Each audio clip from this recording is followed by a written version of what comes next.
How was it joining a national for-profit board at the very same time you became CEO?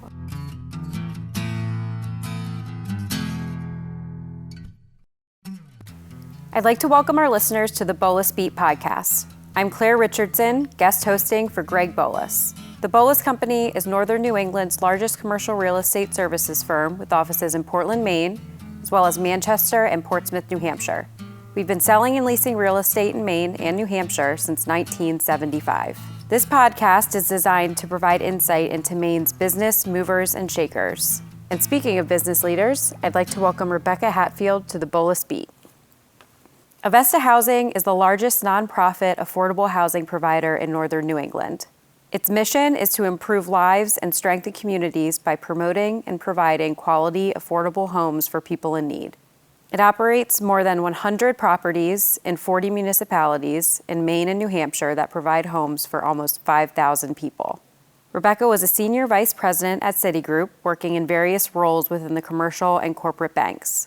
She has over 15 years of experience in finance, with a focus on deal structuring, underwriting, risk analysis, and portfolio management, and has extensive experience completing real estate transactions. Welcome, Rebecca.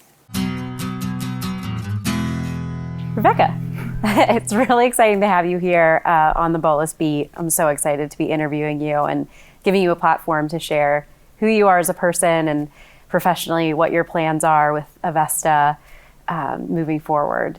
Thank you. Welcome. Thank you so much. And to get started, I know family is very important to you. You have your husband, Aaron, and your 5-year-old daughter, Madeline, who, from what you describe, is a 2023 children to watch in Maine. She is a firecracker. Yeah. I know you love spending time with them, and tell us a little bit more about your family. Yeah, so I actually grew up on the West Coast, and my husband grew up here in Maine. I was born in California and have had family there my entire life, and in mid-elementary school moved up to the Pacific Northwest, to Portland, Oregon, and Vancouver, Washington, and spent my formative years in the Pacific Northwest, but I always spent my summers back in Northern California, so I call the entire West Coast my home. And into college, in my early career, I moved all around the country and worked internationally for a very short period of time. And 7 years ago, I moved to Maine with my husband, and my husband grew up in Falmouth. He is a longtime Mainer. And we do have our 5-year-old daughter, Madeline, who is very much a firecracker and tests me every single day. But my family is really important to me, and it's really shaped who I am. How did you and Aaron meet? We actually met working at Citigroup. The age-old story of meeting your partner where you work. We both worked for Citigroup for almost 10 years and overlapped for a very short period of time, and started dating after that time. We were working together and got married, and here we are today. Yeah, that's fantastic. Good. Well, to get into a little bit more of your, I guess, professional growth and background, you've had an incredible career. And it's exciting that you are bringing all of your experiences across the country and through these big national companies, you're bringing it here to Maine. Right. So, to get started on just what's made you who you are today personally and professionally, I'd love to hear more about who your biggest inspiration and mentor has been to this point in your life. Yeah. So I think I've had many mentors in my life that I owe a lot of credit to in terms of shaping who I am today and supporting me. But the two people that I would say have had the most significant impact is one, my mother. My mother was a mathematician in the 1960s. Wow. And she, as you can imagine, was, one of very, very few Black females in a white male-dominated world. And what I saw from my mom is just perseverance. And she taught me growing up that I can do anything. If I put my mind to it, there's nothing that I can do. And that I can really pave my own path for who I want to be. She inspired confidence in me and strengthened me as a female. The other person was a leader who I worked for at Citigroup. Her name is Barbara Dugas Patterson, and she was the head of the commercial real estate group for the West Coast and for a portion of time, part of the southern part of the nation. And she was a transformational leader. I mean, everyone loved her. She was a female. She was a person of color. She made a very, very large, diverse group feel like a close-knit family. She led with empathy and inclusivity. And I think most importantly, for that period of time in my life and that early in my career, she created a safe space for me to learn and grow. She always just was a supporter of you, and everyone knew that. And she was the first person that I saw that I said, as I move forward in my career, if I ever manage people or when I interact with people, she's the person that I want to be like. I saw it in context of my career and of my work environment. She was truly a role model. That's amazing. And I'd imagine could be a make or break for somebody.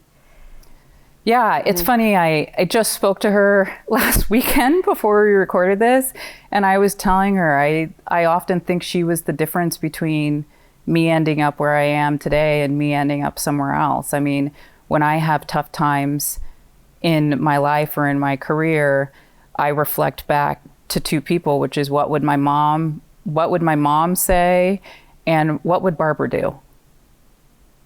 That's wonderful. That's a great story. Yeah.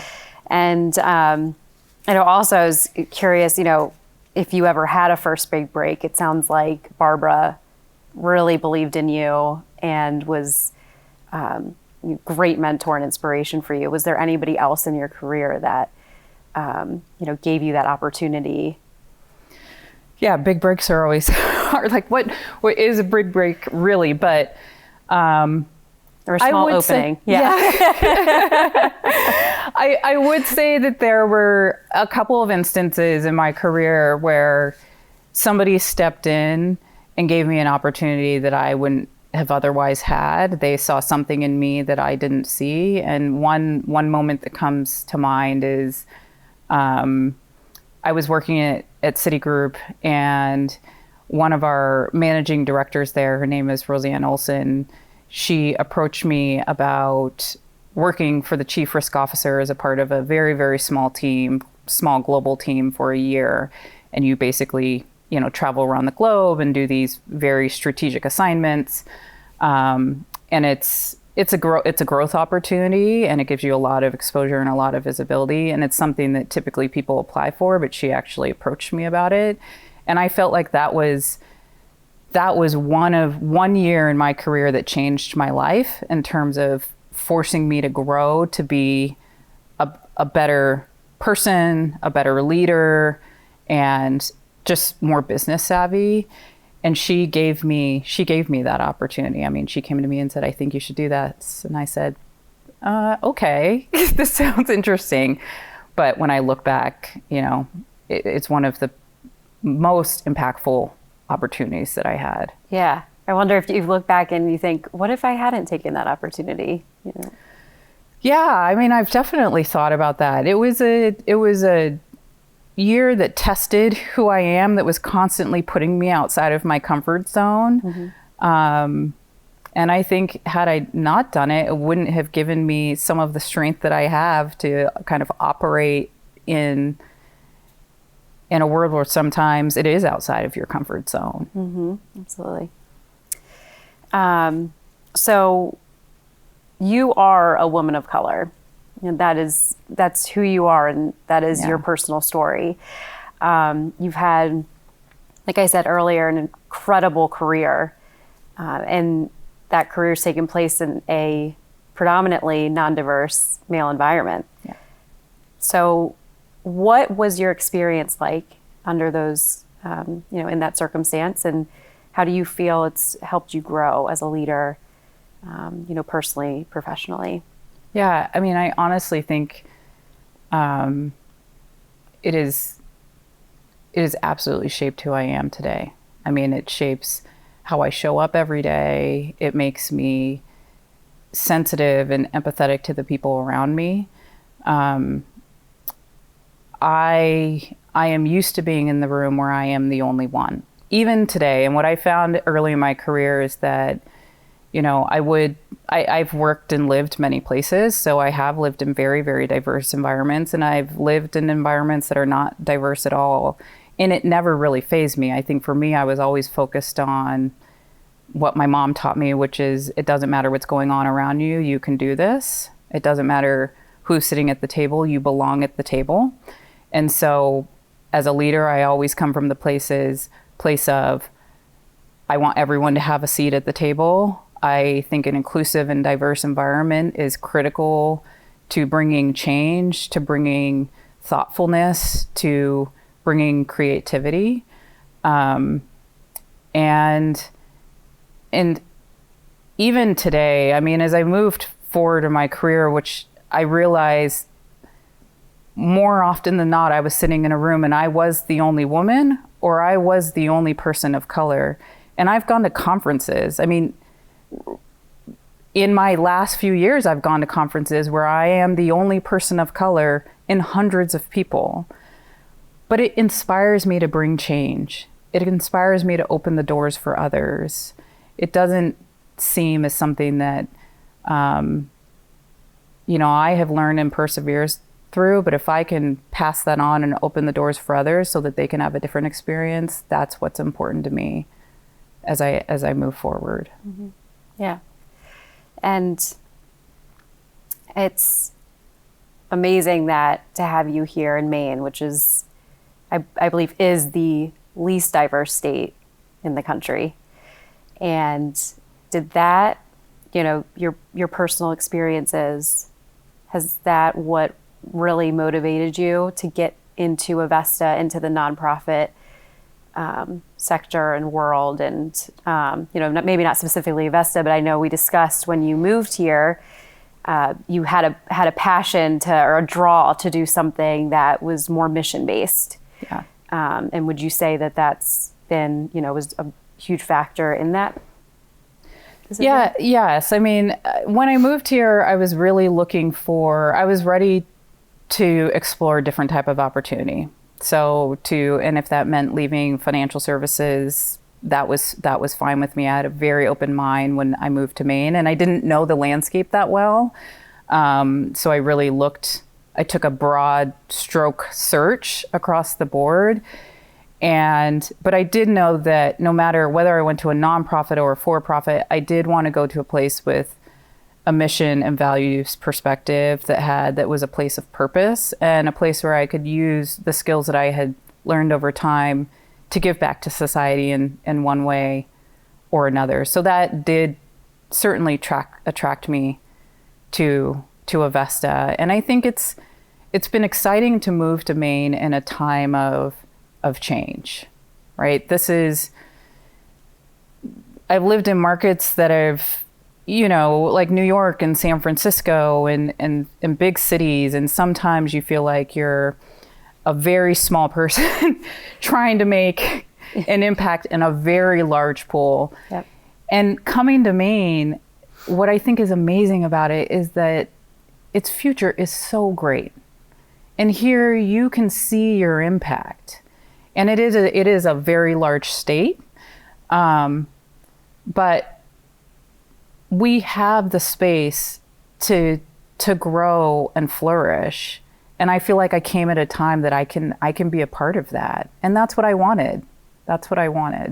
Yeah. No, it's very exciting that we were able to get your talent here and your perspective and your insight. I think it will, having you at the table, having you as a leader in this community will make a huge difference. Yeah.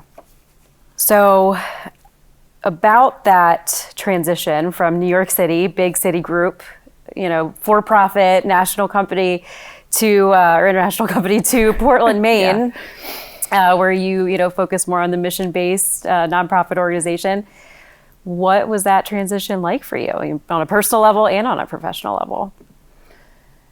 Yeah, I mean, as I mentioned, I grew up in the Pacific Northwest and on the West Coast. So I have to say moving to Maine was like moving back home to a certain extent. I grew up skiing the mountains of Oregon and doing a lot of outdoors type stuff. So Maine, it felt nice to come back to a place where that's truly in your backyard.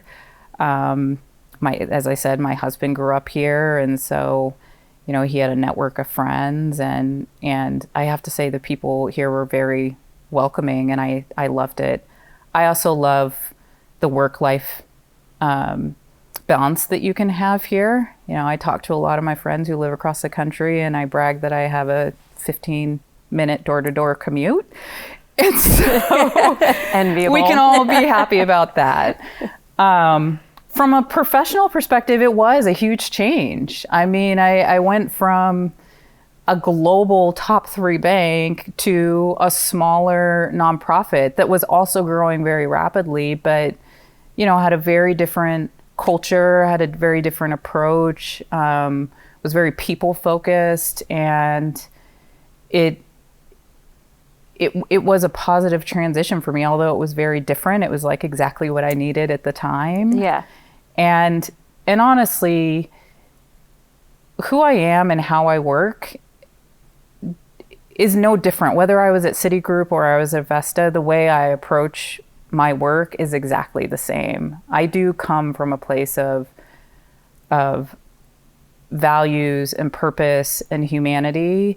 And so I don't feel like I had to change much in what I do or how I approached certain things each day. It was more that the culture and the way that it was accepted was different. The impact that I could make was different, and that felt really good. It also feels good not to be run over and pushed over on your way into the office every morning. That is correct. Yeah. Correct. You know the New York experience. And so, yeah, I didn't miss standing on the subway platform and sweating in the summers, or, you know, shoving people so I could actually get on the next train and make it home. Oh my gosh. Yeah. It's an amazing thing to walk down the streets here and have a breath of fresh air and no horrible snow puddles around the corners of the streets. It's Maine is an amazing place. Yes, yes. One thing you and I bonded on very early on. So next, I want to start digging into your experience getting introduced to Avesta. We talked about this. It was kind of more of a blind application or and then process, and just how it's been so far being at that organization. Yeah, it was. I saw the opportunity and I applied randomly. I read about the organization and it kind of fit my real estate background, and the job kind of would leverage my finance skills, but it checked the mark of, you know, they're a mission-based organization and they're doing some really big things. And I have found that it has been a really positive experience for me. I mean, the people at Avesta, it's why I've been there so long. It's been amazing to kind of come up the ranks and share that with others around me. I feel a very, very strong connection to the people that I work with, and I think it's because I've worked with them for 7 years. And I think the work that they do is incredibly important to our community. And the complexity of the work that they do is as complex as some of the multi-million-dollar transactions that I was doing at Citigroup. And in fact, in many ways, it's more complex because you're balancing people's lives with trying to make something, a business transaction work, right? Yeah. Yep. It's a hard line to walk. And so I think that that's where Avesta has been transformational for me. You can see the personal impact. You can see the personal impact, and you are, every day is this balance between, you're thinking about it from a strategic and a business perspective, but first and foremost, you're thinking about it from a people perspective. You are always coming from that place of what is the right thing to do? How do I help people? And how do I do it in an effective and an efficient manner with the resources that we have? and do it quickly. Yeah. So as the new CEO, Yes. how has the transition been? It's been amazing. I mean, I will say stepping into the role, it was Avesta's 50th anniversary last year. We're in an unprecedented housing crisis. There is a lot of heightened visibility around housing and homelessness. And I had some major transitions in my personal life, including my daughter starting kindergarten. And so it was a year, period. It was a big transition for me, and it all happened at the same time. I mean, when I received the call that I was going to be offered the CEO job at Avesta, it was the same day. I was literally on the road driving to my daughter's preschool graduation with my husband. And then the day that I walked into the office officially as the CEO, the first day was the first day that my daughter got on the bus for the first time to kindergarten. And I would argue, that step in her life was much bigger than my CEO step. Much bigger. So I remember you saying she backpack on, didn't look back. Yeah, straight that's ahead. right. That's right. I stood there like I was hoping she would look back and feel a little bit, but it was, I guess it's the independence that somehow, hopefully I've instilled in her. She was like, I've got this. Boom, onto the bus. I was going to say. She inspired me to show up to work that day saying, I've got this. Boom, let's go, right?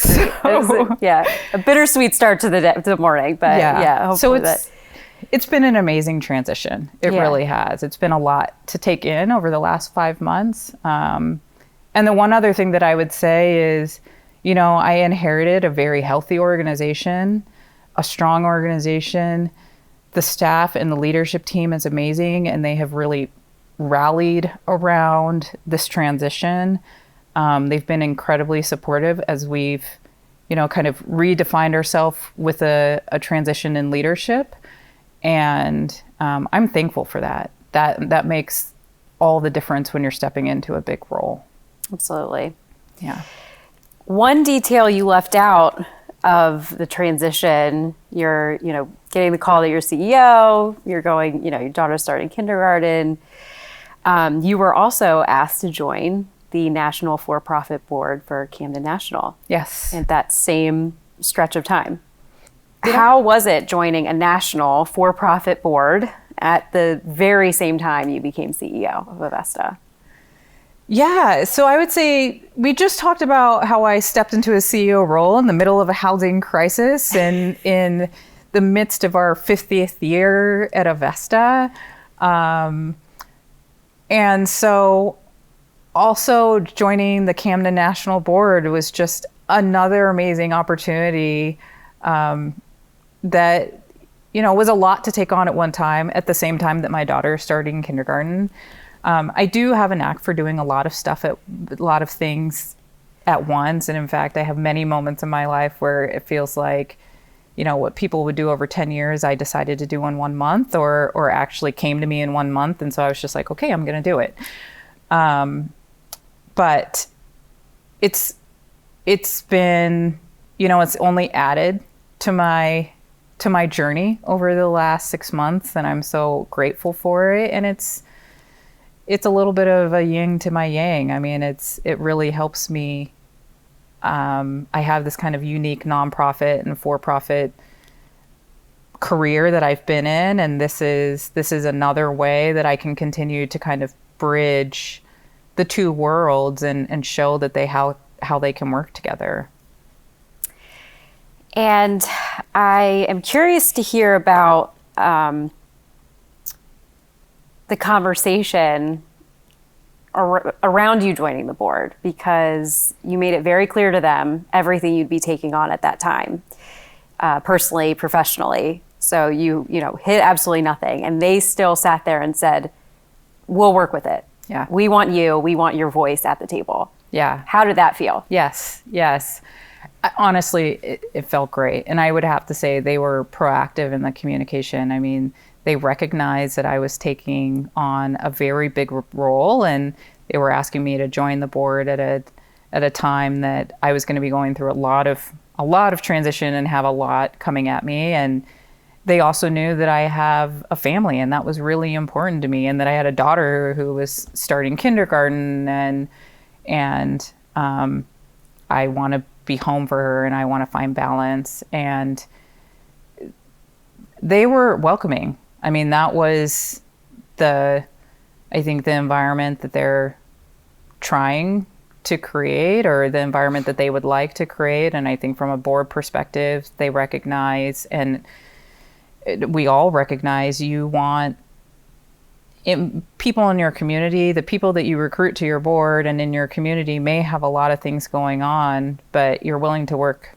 around that because their voice is important. They made me feel like, my voice was important, and they were going to work with me as I went through this transition. And so it's really been a wonderful experience. Your voice is important. And it sounds like it's very much aligned with what their future goals are. So what an exciting opportunity, and it's going to be incredible. Yeah. Congratulations. So now that you are, about 5-6 months into the CEO role of Avesta, what do you see as, short-term focus, long-term goals, and, even breaking that down to you as the CEO, as a leader, and then just big picture as an organization? What are you hoping to accomplish? Yeah, I would say as a CEO and a leader, like many, I think leaders in this time, I'm very much focused on making us as good on the inside as we are on the out. A lot of people have heard me say that. I am all about workplace culture, adapting to this kind of new landscape that we have, and really creating an environment that people feel inspired and supported and included at work, creating that seat at the table and knowing that their voice is heard. And so as a CEO and a leader, I'm focused on workplace culture. I'm also focused on, operational excellence, knowing that if the people feel good about coming to work and the processes that we have are efficient and effective, the impact that we can have on our mission can be much greater. So that's where I am internally. In terms of bigger picture, I mean, there's two things. One is creating more safe, quality, affordable homes for the people who need it most. I cannot say enough that we need more affordable housing, and we have to produce it at a faster pace. And the second piece, and I think an equally important piece, is helping to find ways and collaborate with partners to connect our residents and our community members that need it most to supportive services. And so furthering those two efforts in the short term and figuring out what are the innovative solutions that we can have to make that happen is those are my priorities going into this year and next year. Yep. What we are in, you just mentioned, we're in such a housing shortage. It's, certainly no question about that. What do you feel needs to be done to change that shortage and work towards getting everything back on track? Yeah, that's a great question. The housing crisis didn't happen overnight, and I want to paint the picture for a minute, and just to give an idea of the magnitude of the crisis. We had nearly 9,000 applications last year. It was 27% more than 2021 and almost double what we received in 2020. The amount of applications, it was 12 times the number of actual available homes that we had. So if you think 9,000 applications, we had 700 apartment homes come available during that same period of time. It gives you an idea of how the demand is outpacing the supply. Wow. Right? And so when I think about how do we change the tides, how do we make a difference, we have to start it's hard not to respond to the moment. We have to respond to the crisis right now, because you can look around anywhere you're at and see the crisis front and center. I think everybody is feeling it. Everyone understands it. But I think we have to start to spend some of our energy thinking proactively versus reactively. Whether that's about advocating for resources, breaking down systemic barriers, educating the community about what affordable housing is and how it impacts the community. These are things that we have to think about. What do we do now to address the future, the picture in the future? Because I can tell you, it's growing at an alarming rate. And if we don't do vastly more than we're doing right now, 5 years from now, the conversation is going to be much worse than it is today. We have people moving in from other parts of the nation and immigrating, which is a really important thing, and we should be embracing people. But we have to get ahead of people need a place to live, right? Everyone needs a place to live. Whether you are from here or you are not from here, everyone needs a place to live.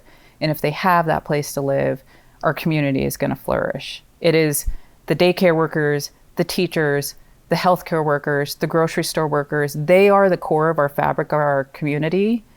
And the people who work in those jobs come from all different places, and we should be welcoming them and giving them a home so that they can feel stable in their lives and be a part of our community.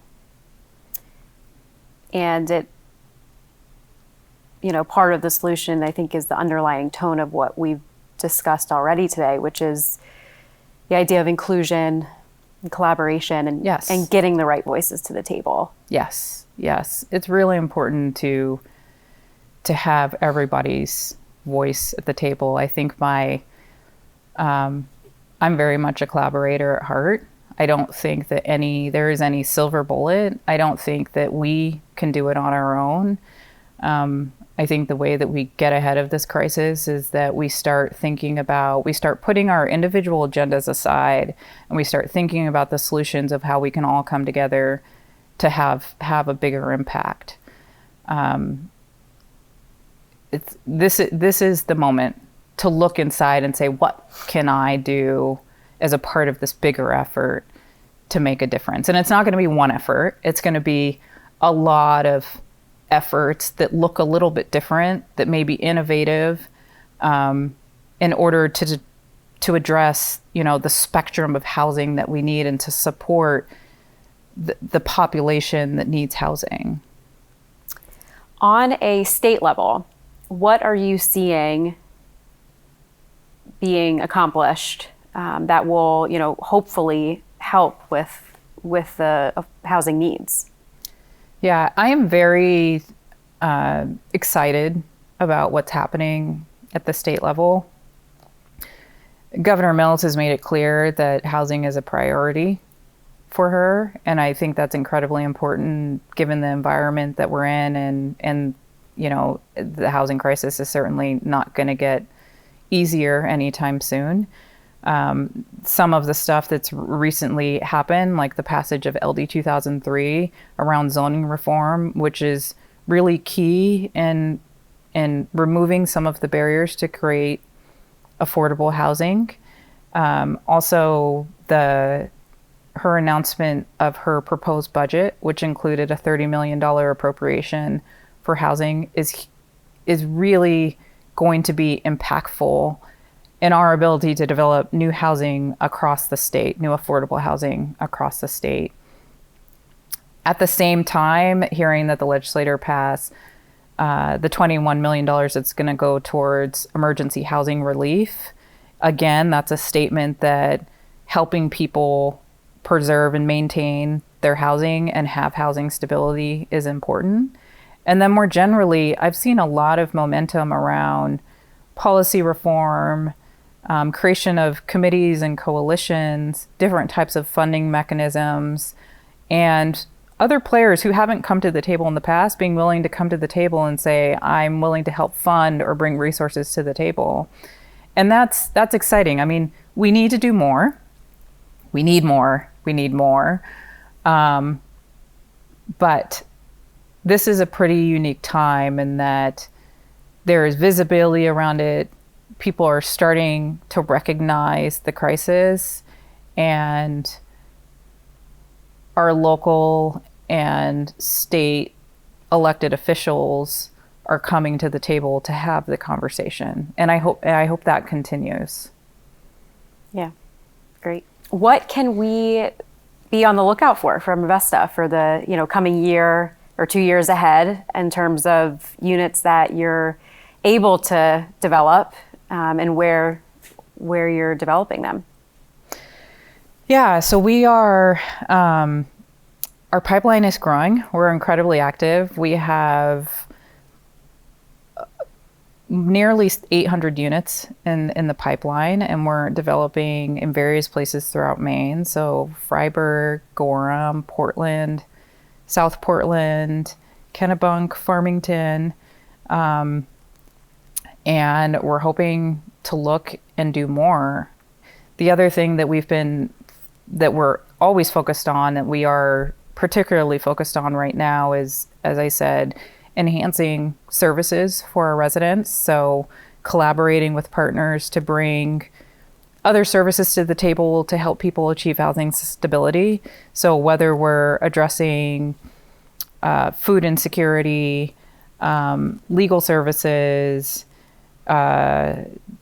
after school programs. There are a lot of other community-based organizations who do amazing work. And so connecting our residents to those organizations, or having those organizations come in to our communities to offer the services, is something that we've spent a lot of time on in the past, and I'm working on ramping up more on the future, so that it truly is a holistic approach to housing and housing stability.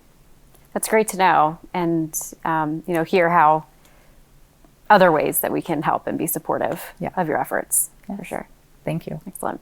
For our listeners, we're kind of your day-to-day community, and we're on the local level.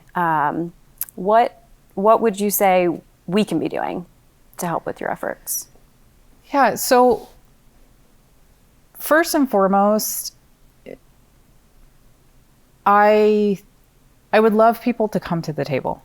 We've talked a lot about, I keep saying I want to create a seat at the table for everyone. I know that we have people who believe in what we do. We have supporters of our effort that we're incredibly thankful for. We want their voice to be louder.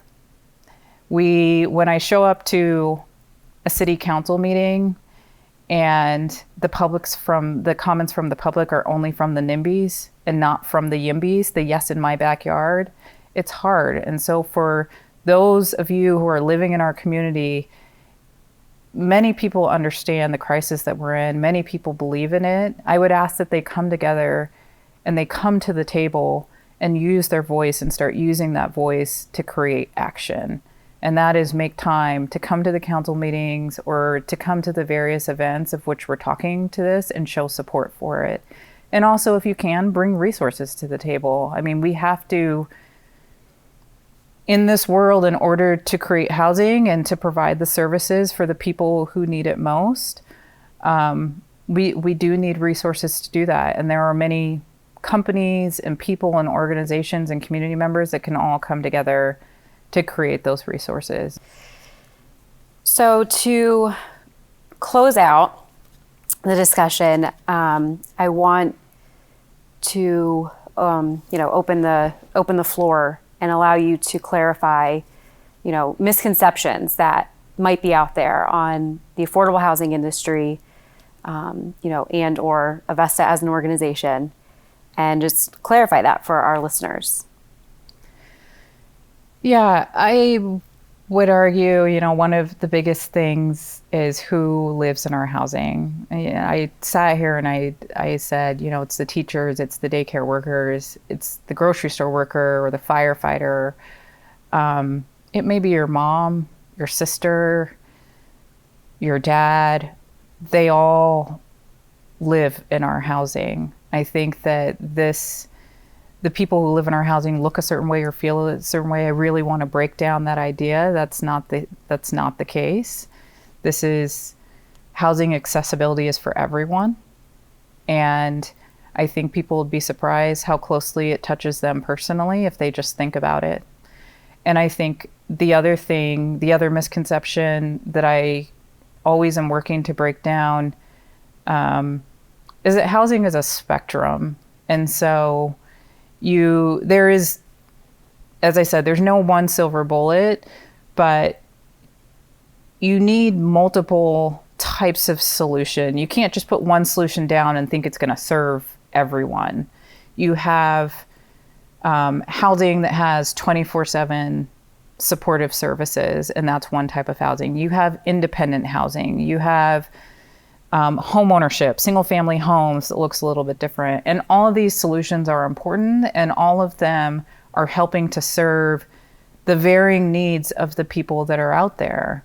And so I would say open your mind a little bit and not get so caught up on this is what affordable housing, this is how it's defined, this is what it looks like, these are the people that live in there, and start realizing that it's a much broader picture and more complex picture than everyone thinks. And that is why we need to come together and think creatively about how we address the crisis that we're in. Yeah. And to go back, it's, something else we spoke about leading into this discussion is Avesta is not, it's people don't reach out to you and then boom, the problem's solved. Which goes back to what we discussed about the community, and what you shed light on was, the solution is constantly working and takes everyone in the community to be a part of that solution. So, Absolutely. Yeah. Excellent. Well, thank you so much. I think I speak on behalf of a lot of people when I say I'm so happy that you are here in Maine and bringing your expertise and skill set. I have no doubt that you will be making a huge impact on this state and in this community in the future. And I can't wait to see everything you do. Thank you. And I want to say I'm so grateful for this opportunity. I am truly overwhelmed each day when I wake up in the morning with joy that I can make a difference in this community. I'm so thankful for the people who have been supportive of me over the years that I've been here, and I'm looking forward to the future. I'm excited about the future. I mean, yes, we are in a crisis and it's hard to remain positive sometimes, but I think the positivity, the glass half full, is where I have to stay, and it's what wakes me up every day to say, we can do this. We can do it. That's excellent. Well, thank you. Thank you. Rebecca, thank you for being our guest today on the Boulos Beat, a Boulos Company podcast. I really appreciate you taking the time to chat with us.